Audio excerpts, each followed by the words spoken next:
Boa tarde, meus queridos irmãos, paz do Senhor Jesus.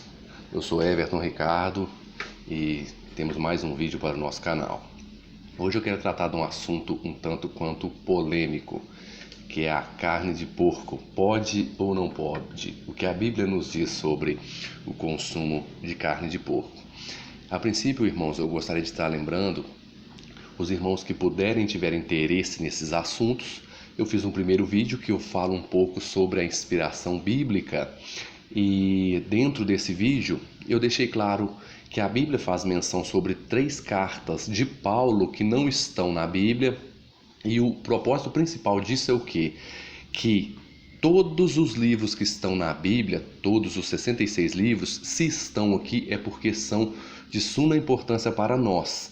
Deus tem muito a nos dizer através destes livros, entendeu? Porque às vezes os irmãos, o Antigo Testamento é para judeu, o Novo Testamento é tal, o pessoal faz uma divisão aí, e assim como essas 3 cartas que não estão, se elas tivessem importância para nós ou um valor permanente por todas as gerações, elas estariam na Bíblia. Se elas não estão, é porque Deus viu que não era necessário essas cartas chegarem até nós. E já o que está aqui, os 66 livros, Antigo e Novo Testamento, seja qualquer um deles, se está aqui é porque tem muita importância para nós. E como bem disse Paulo em 2 Timóteo 3,16, toda escritura é inspirada por Deus, útil para o ensino, para a repreensão e exortação na justiça. O versículo é bem claro, tanto o Antigo quanto o Novo Testamento é inspirado e útil para a correção do indivíduo, para ser bem instruído na palavra de Deus. Vendo o primeiro vídeo, aí é bom acompanhar esse é sobre carne de porco. Eu vou iniciar, meus irmãos, lendo. Antes de iniciar, vou fazer só mais um comentário. A princípio, irmãos, quando Deus criou o homem, a dieta primeva, do ser humano seria vegetariana, uma dieta à base de vegetais. Somente após o dilúvio que Deus permitiu o uso e o consumo do alimento carne. E vemos isso em Gênesis 1, 29. Vamos para o texto? Gênesis 1, 29 diz assim: E disse Deus ainda, não tem separação não, eis que vos tenho dado toda a erva que dão semente e se acham na superfície de toda a terra, e todas as árvores que há frutos e que dêem semente, isso vos será por mantimento. A alimentação, a princípio, seria uma alimentação vegetariana. Aí, após o dilúvio, vemos lá em Gênesis 9:3 que Deus permitiu o consumo de carne. Até porque, após ficar 1 ano e pouquinho dentro da arca, a terra toda alagada, a vegetação que restou após o dilúvio não seria uma vegetação própria para o consumo. Deus tinha que providenciar alguma coisa para Noé e sua família. Aí ele permitiu, após o dilúvio, após aquela terra sem vegetação para alimento, que Deus permitiu o consumo de carne. Vemos isso no versículo 3. Diz assim: Tudo que se move e vive ser-vos-á para alimento. Como vos dei a erva verde, tudo vos dou agora. E o interessante é que muitos irmãos às vezes veem esse texto e falam: não, Deus deixou comer tudo, mandou comer tudo ali, tudo que se move. Aí o irmão faz uma divisão dessa, ele não percebeu o que os capítulos anteriores vinham dizendo. Tudo que se move, então, se for levar o pé da letra, pode comer cobra, escorpião, pode comer até o próprio ser humano, porque o ser humano move, então pode o canibalismo, porque tudo que se move. Só que o irmão tem que atentar para o capítulo 7, versículos 1 e 2, antes do dilúvio. Vou ler 1 e 2. Disse o Senhor a Noé: Entra na arca, tu e toda a tua casa, porque reconheço que tens sido justo diante de mim, no meio desta geração. De todo animal limpo levarás contigo 7 pares, macho e fêmea, mas dos animais imundos 1 par, macho e sua fêmea. E no versículo 8 ele faz a mesma menção. De todo animal limpo e dos animais imundos e das aves e de todos os répteis sobre a terra entraram para Noé na arca de 2 em 2, macho e fêmea, como Deus lhe ordenara. Antes de Deus permitir o consumo de carne, Deus já havia já faz menção, embora o livro de Gênesis é um livro histórico, vemos nele tudo o que tem na lei, do Êxodo para frente, do Sinai para frente, tudo que foi dado no Sinai, vemos no livro de Gênesis, que é um livro histórico, né? Aqui no capítulo 7 já vemos a distinção entre animal puro e impuro, né? O imundo, né? Se fosse para liberado comer animal imundo, é um par só que ele levou na arca. Após o dilúvio, dois porquinhos, né?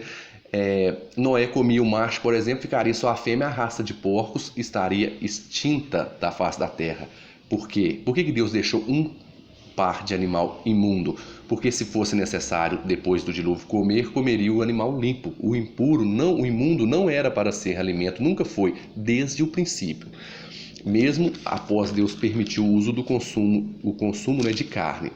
Vamos para o texto, que é o texto desse presente estudo.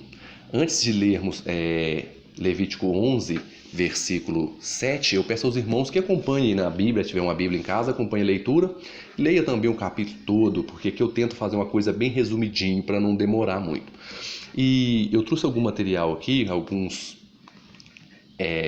materiais para o presente estudo, que são, né, a Bíblia em sua linguagem original, que a princípio a Bíblia foi escrita o Antigo Testamento em hebraico e o Novo em grego, e alguns trechinhos do Antigo em aramaico, mas basicamente falando é hebraico e grego.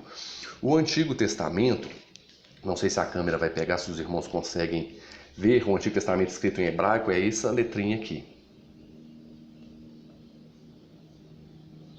E o Novo Testamento, após Alexandre o Grande dominar o reino Medo-Pérsia, que dominou Babilônia, ele implantou a cultura chamada de a helenização, quando ele implantou a linguagem grega, os costumes, a cultura, a alimentação, tudo, a filosofia grega, tudo foi implantado naquela região do Mediterrâneo. Aí os judeus já estavam habituados com o grego, o Novo Testamento, que era a língua, digamos assim, a língua mãe daquele tempo, a primeira língua, aí o Novo Testamento foi escrito no grego koiné, que é essa letrinha aqui.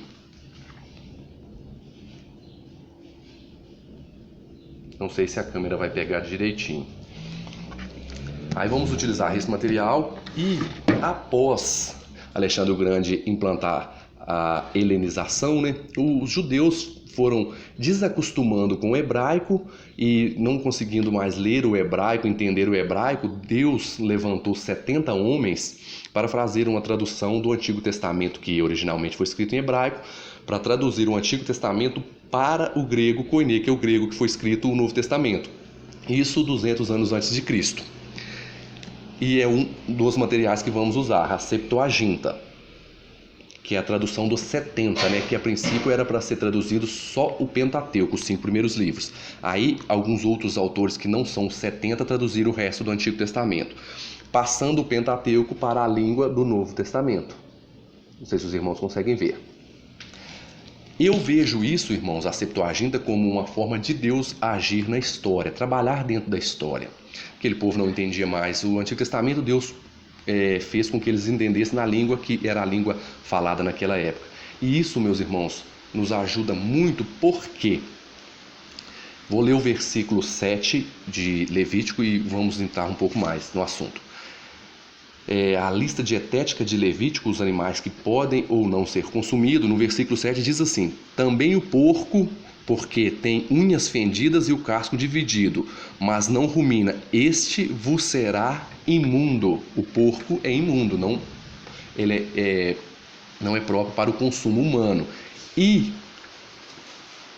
como o Antigo Testamento foi escrito em hebraico, ao traduzir para o grego, a Septuaginta usa essa palavrinha aqui, ó,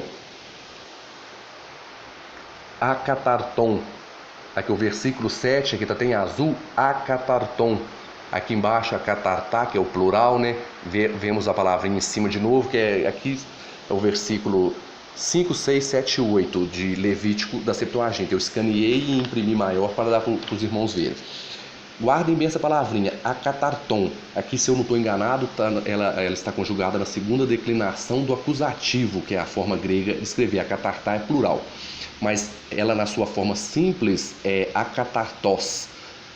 Guardem bem essa palavrinha, akatartos, imundo, é a palavra que foi usada para se referir a animais imundos. Vamos lá, irmãos. O porco é um animal imundo, akatartos. É isso que a palavra diz. Aí, às vezes, alguns irmãos fazendo um mau uso da Bíblia, não sei, tipo assim, eu não como carne de porco, de forma alguma. Inclusive, minha sobrinha, né, de 12 anos ainda brinca. Que o tio não come carne de porco porque ele não pode comer carne do seu semelhante. É um trocadilho, espero que os irmãos entendam. Aí, o que acontece? Eu não como, às vezes eu falo que não como, o pessoal que ouve assim de fora, eu vejo que o pessoal comenta, fala assim: Cristo considerou puro todos os alimentos. A pessoa fala assim com ar, igual que tivesse descoberto a roda, inventado a roda. Às vezes, algumas pessoas que fazem um comentário precipitado, porque eu não vejo nenhuma igreja com um estudo aprofundado sobre o assunto de alimentação. Não vejo, a não ser a nossa igreja, a igreja adventista. Aí os irmãos que fazem esse tipo de argumento, às vezes não sabem nem aonde se encontra esse texto na Bíblia. E o interessante, irmãos, que se souberam onde está esse texto, faz um mau uso, porque ali nesse texto, ele está em Marcos 7, não faz menção alguma da carne de porco. Vamos para Marcos 7. Marcos 7. Marcos 7, versículo 19, eles mencionam somente o versículo 19, diz assim, vou ler só o 19, porque não lhe entra no coração, mas no ventre, e sai para lugares escusos, e assim considerou ele, Jesus, puro todos os alimentos. Os irmãos leem esse texto aqui, pronto, Cristo considerou puro, pode comer tudo, porco, cobra, tudo. O pessoal às vezes descontextualiza o texto, meus irmãos, isso aqui é um erro gravíssimo, temos que ler todo o capítulo, mais de um capítulo, se possível, até a perícope para entender o assunto que abrange mais de um capítulo ou de um livro. O pessoal faz uma leitura precipitada. O início do capítulo já nos dá uma luz, versículo 1 e 2. Ora, reuniram-se a Jesus os fariseus e alguns dos escribas, vindo de Jerusalém. Isso é um ponto importante. Escriba e fariseu eram judeus. Jesus e os discípulos eram judeus. Nessa reunião só havia judeus. Judeu não comia carne de porco. Como que o assunto aqui é carne de porco se o judeu não come? Entendeu? Não tem como. É um assunto que não é assunto de judeu. Se fosse entre judeu e um outro povo, tudo bem. É só judeu. Já é um argumento. Segundo, aqui o mais importante. Vendo que alguns dos discípulos dele comiam pão com as mãos impuras, isto é, por lavar, pois os fariseus e todos os judeus observavam a tradição dos anciãos, não comem sem lavar cuidadosamente as mãos quando voltam da praça. O assunto aqui é comer sem lavar as mãos. Basta ler o capítulo. Uma simples interpretação de texto nos explica o texto que às vezes o pessoal usa de forma errada. E eles leem apenas o versículo 19, que considerou Cristo por todos os alimentos, e desconsideram o texto paralelo, no Evangelho Sinótico, que está em Mateus, capítulo 15. Se o pessoal fizer a leitura de todo o capítulo 15, fica mais claro ainda. Todo o capítulo 15 diz, que é o mesmo texto, então vieram de Jerusalém a Jesus alguns fariseus e escribas, e lhe perguntaram, por que transgridem os teus discípulos a tradição dos anciãos, pois não lavam as mãos quando comem? Aí continua a leitura, eu vou pular cá para baixo. Continua a leitura. Aí Jesus, explicando para eles, diz assim no versículo 17, não compreendeis que tudo o que entra pela boca desce para o ventre e depois é lançado em lugares escusos? Mas o que sai da boca vem do coração, e isto que contamina o homem, porque do coração procedem maus desígnios, homicídios, adultério, prostituição, furtos, falsos testemunhos e blasfêmia. São estas coisas que contaminam o homem. Mas o comer sem lavar as mãos não o contamina, que o assunto é comer sem lavar as mãos, simples e objetivo. O pessoal usa o texto de forma errada. Outro texto que também é usado é Atos 10, aquela visão do apóstolo Pedro. Atos 10. Vou tentar ser bem breve, porque esse tema é um tema importante. Vou tentar tratar todos os aspectos para poder não ficar dúvida. Senão a pessoa lembra de um texto, não, tem esse texto, e não vai achar que anulou todo o estudo. Vamos lá, que é aquele lençol zoológico que Pedro viu. Vou ler desde o versículo 10. Estando com fome, Atos 10, versículo 10. Estando com fome, quis comer, mas enquanto lhe preparava comida, sobreveio-lhe um êxtase. Então viu o céu aberto e descendo um objeto como se fosse um grande lençol, a qual era baixado à terra pelas 4 pontas, contendo toda sorte de quadrúpedes, répteis da terra e aves do céu. Ouvindo-se uma voz que se dirigia a ele: levanta-te, Pedro, mata e come. O pessoal vê isso aqui, mata e come, pronto, liberou alimento imundo, carne de porco. Não continua a leitura. Mas Pedro lhe replicou. E se continua, não presta atenção. Olha o que Pedro diz. Mas Pedro lhe replicou: de modo nenhum, Senhor, porque jamais comi coisa alguma comum e imunda. Pedro nunca comeu nada comum e imundo. E uma coisa que eu acho interessante, irmãos, Pedro andou com Cristo por 3 anos e meio. Pedro teve o contato com Cristo. Será que esses 3 anos e meio aqui foi após o Pentecostes, o derramamento do Espírito? Será que Pedro ainda tinha dúvida se podia ou não comer carne de porco? Isso é uma pergunta a se fazer. Será que Cristo não falou nada para ele? Deixou ele na dúvida? Aí o pessoal usa o texto de forma errada. Se a pessoa lê o próximo versículo, já esclarece. O próximo versículo, o 16 aqui, sucedeu isso por 3 vezes e logo aquele objeto foi recolhido do céu. O versículo 17 já esclarece, né? Enquanto Pedro estava perplexo sobre qual seria o significado da visão, eis que os homens enviados da parte de Cornélio, tendo perguntado pela casa de Simão, pararam junto à porta.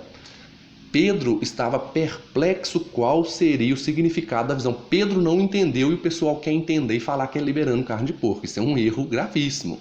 Pedro, que era apóstolo de Cristo, tinha um conhecimento superior a qualquer ser humano hoje, conviveu com o mestre, a pessoa vai falar que aqui está liberando. Pedro não entendeu. E o interessante, isso é uma parte mais profunda, eu vou dar uma esclarecidinha. No versículo 14, Pedro diz: de modo nenhum, Senhor, porque jamais comi coisa alguma comum, ele usa uma palavra para comum, e imunda. Imunda é aquela que eu mostrei, a catartós. E comum é kainós. O que acontece? Koinós, porque kainós é novo, koinós é impuro cerimonialmente, e koinon é vinho. As 3 palavras têm uma fonética próxima. O que acontece? Pedro usa as 2 palavras, comum e imunda. Deus já fala com ele somente pela 2ª vez. A voz lhe disse: ao que Deus purificou, não considere comum. Aqui no original é usado apenas koinós. Não está falando imundo, o próprio Deus já corrige. Comum quer dizer impuro cerimonialmente. Pedro fala: nunca comi nada impuro cerimonialmente nem imundo. Deus diz: não considere impuro cerimonialmente o que eu purifiquei. Isso aqui é uma questão mais profunda, não vou tratar isso agora não. Mas continuando a leitura, sobre Pedro estava perplexo sobre qual seria o significado da visão. Olha continuando a leitura. O versículo 28 já nos dá uma luz boa. Versículo 28. A quem se dirigiu, os 3, né, que se dirigiram a Pedro. Pedro foi para a casa de Cornélio, se não me engano. O versículo 28 diz: a quem se dirigiu dizendo: vós bem sabeis que é proibido a um judeu ajuntar-se ou mesmo aproximar-se de alguém de outra raça. Deus me demonstrou que a nenhum homem considere comum ou imundo.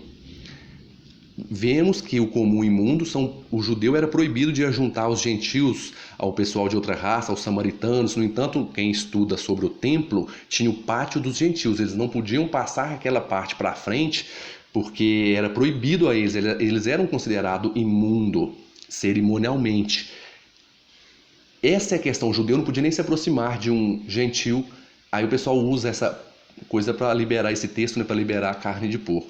E se a pessoa fizer uma leitura mais atenta do versículo 11, o versículo 11 esclarece tudo. Versículo 11. Vou ler um pouquinho do versículo 11.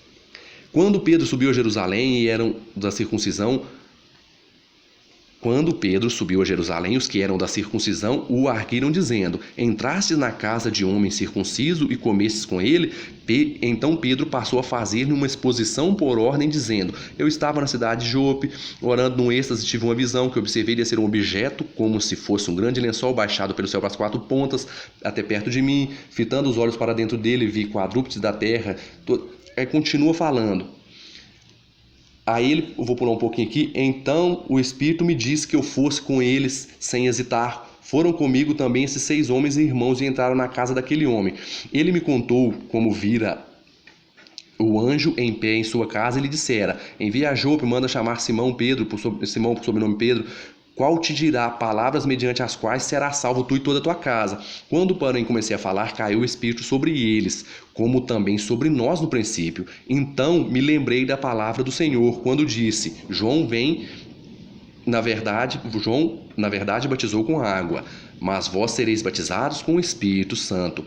Pois se Deus lhe concedeu o mesmo dom que a nós, quando nós cremos no Senhor Jesus, quem era eu para que pudesse resistir a Deus? E ouvindo eles essas coisas, apaziguaram e glorificaram a Deus, dizendo: Logo também aos gentios foi por Deus concedido o arrependimento para a vida. Aqui o assunto é somente que o Espírito Santo foi concedido aos outros povos que não eram judeus. Só isso, esse assunto aqui. O próximo texto é Atos 15. Vou render um pouquinho aqui que está ficando grande o vídeo. Atos 15. Atos 15 é um texto que, se a pessoa leva ele ao pé da letra, nessa interpretação que às vezes o pessoal, principalmente dispensacionalista, faz a divisão entre igreja, entre as 7 dispensações, se for levar ao pé da letra, esse texto é um perigo. Por quê? Eles observam só o versículo 20 para fazer a menção. Diz assim: Mas escreve-lhes, que é para escrever para os gentios, né? Mas escreve-lhes que se abstenha das contaminações dos ídolos, bem como das relações sexuais ilícitas, da carne de animais sufocados e do sangue. Pronto. Eles falam que depois da reunião que teve lá, um concílio em Jerusalém, foi liberado para os gentios apenas isso. Abster das relações sexuais ilícitas, dos ídolos e da carne sufocada. O resto tudo pode. Meus irmãos, se esse texto for interpretado dessa forma, então pode roubar, pode matar, pode desonrar pai e mãe, adulterar não porque falou da relação sexual ilícita, pode fazer imagem, pode fazer, não, ídolo também falou, pode fazer o que quiser, entendeu? Esse texto, meus irmãos, não pode ser interpretado dessa forma, que aí temos um problema sério, temos que ver o que está acontecendo aqui para ser tratado em específico, para ter essa fala, né? No versículo 1, do capítulo 15, já temos uma luz. Alguns indivíduos que desceram da Judéia ensinavam aos irmãos: se não vos circuncidastes segundo o costume de Moisés, não podereis ser salvos. A questão aqui é circuncisão, pois eles criam, os judeus, que para ser povo de Deus era necessário ser circuncidado. Eles queriam que os gentios se circuncidassem. Aí eles vão para Jerusalém. Tendo eles chegado a Jerusalém, foram bem recebidos pela igreja, pelos apóstolos e pelos presbíteros, e relataram tudo o que Deus fizera com eles. Insurgiram-se, entretanto, alguns da seita dos fariseus que haviam crido, dizendo que era necessário circuncidá-los e determinar-lhe que observasse a lei de Moisés. Continua. Então se reuniram os apóstolos, os presbíteros, para examinar a questão. Continuando, eu vou pular um pouquinho aqui. O versículo 10. Agora, pois, por que tentais a Deus, pondo sobre a cerviz dos discípulos um jugo que nem nós, nem nossos pais puderam suportar? Mas cremos que fomos salvos, aqui está falando de novo, que falou lá no início, que era sobre a circuncisão, pela graça do Senhor Jesus, como também aqueles o foram. O assunto aqui não é carne de porco, não é guarda de sábado, que às vezes o pessoal quer usar esse texto para falar que não precisa guardar o sábado, que é só aquilo ali que é o texto que está falando, é só aquilo ali que os gentios têm, que a igreja tem que fazer. Então tá muito bacana, né? Dali não fala se pode ter 1, 2 ou 3 mulheres, entendeu? Se for 3 mulheres casadas, igual hoje está podendo casar um homem com 2 mulheres, se você tem o nome do casamento, então é lícito que as 2 são esposas, então pode. Se for só esse texto, temos um problemaço. Continuando, aí depois Tiago tem a reunião, fala bem, disse Pedro e tal. No versículo 20, mais escreve-lhes que se abstenham das contaminações dos ídolos, bem como das relações sexuais ilícitas, da carne de animais sufocados e do sangue. Porque Moisés tem em cada cidade, desde os tempos antigos, os que pregam nas sinagogas, onde é lido todos os sábados. O que é lido todos os sábados? Moisés, a lei de Moisés. O que tem na lei de Moisés? Levítico 11 e Deuteronômio 14, que é a lei dietética de Deus. Se é lido Moisés, meus irmãos, lógico que vai falar que é proibido carne de porco. Isso vemos que não é o assunto principal aqui da questão, entende? Esse texto em específico fala sobre que eles queriam que os gentios circuncidassem. E as leis que foram abolidas, realmente foram abolidas. Que as leis cerimoniais, igual a circuncisão, a Bíblia é clara no Novo Testamento que não precisa mais. Agora, o que não foi abolido e o que não é claro, não podemos pegar um texto aqui e ali para dizer que não precisa guardar o sábado, pode comer tudo. Agora, meus irmãos, eu vou passar para mais um texto. 1 Coríntios 10, 25. Só que eu vou pôr pause nesse vídeo, vou fazer uma continuação porque ele ficou um pouquinho grande. Os irmãos que acompanharam até aqui, eu aconselho que vejam o próximo vídeo, que é a explicação de 1 Coríntios 10, 25